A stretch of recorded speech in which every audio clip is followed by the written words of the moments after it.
Hi, I'm Sheila Singam, founder of Human Equation. The world is facing a crisis right now, and many of us have been restricted to the confines of our homes. We've been told that we need to conduct business as usual from the home. And that could be the way to go in the future, where companies decide, okay, you can work from home today as long as your deliverables are delivered. So here's some tips I want to offer you on how to be professional while you're on a video call with a client or stakeholder or even a colleague. Now, every relationship requires you to have rapport with the other person. What is rapport?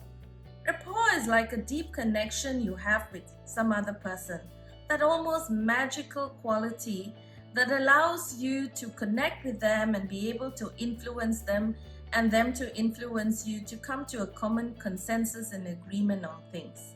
Since physiology contributes the most to building rapport to our communication, it stands to reason that the most preferred way to conduct conversations would be in face-to-face communication online, meaning using such tools as Zoom and Skype or even WhatsApp video calls.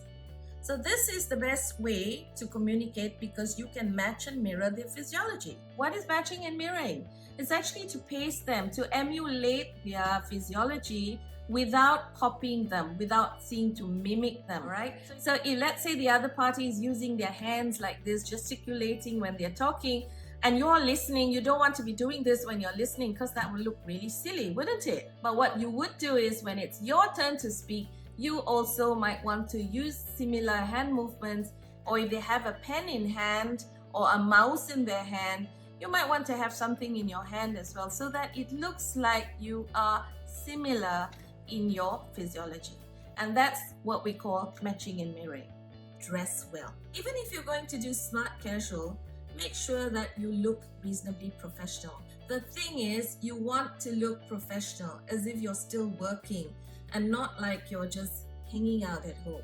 Now, next thing is when you're on a call, a video call with someone, be very, very aware of what you're doing with your hands and your face. Now, if someone's sort of giving you an idea that you're not quite agreeing with, remember that you need to control your facial movements. The last thing you want to do is roll your eyes like this, make a face. You don't want to be doing things like that because everything becomes sort of magnified on video. So here's a tip. Just keep looking at that small screen to see if they're continuing to maintain your professional posture and if your hands are where they're supposed to be. It's also important when you're doing a video call with a business associate to ensure that you have an appropriate backdrop. You can have some nice paintings or pictures in the background with some plants, and anything that you might want to add to make the place look cozy and comfy. But be very, very careful of what pictures you're choosing. Sometimes people just have a video call completely unaware that they might have an inappropriate picture in the background.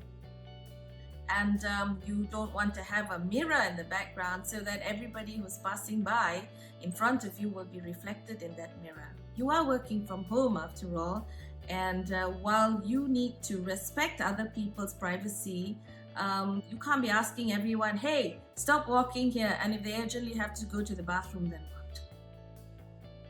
It's a good thing when you're on a video call to use headphones, because really, the rest of the world doesn't have to listen to your business conversation.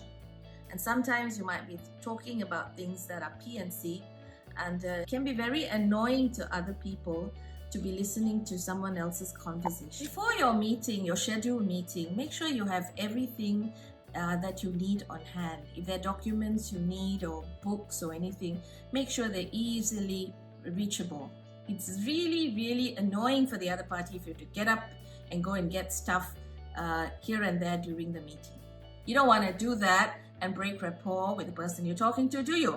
The next thing to remember is that you want to have an agenda and send a meeting invite or a WhatsApp to say, is it convenient to talk at this time? You certainly don't want to be calling people unawares on work related matters at home without prepping them up. Send a notification.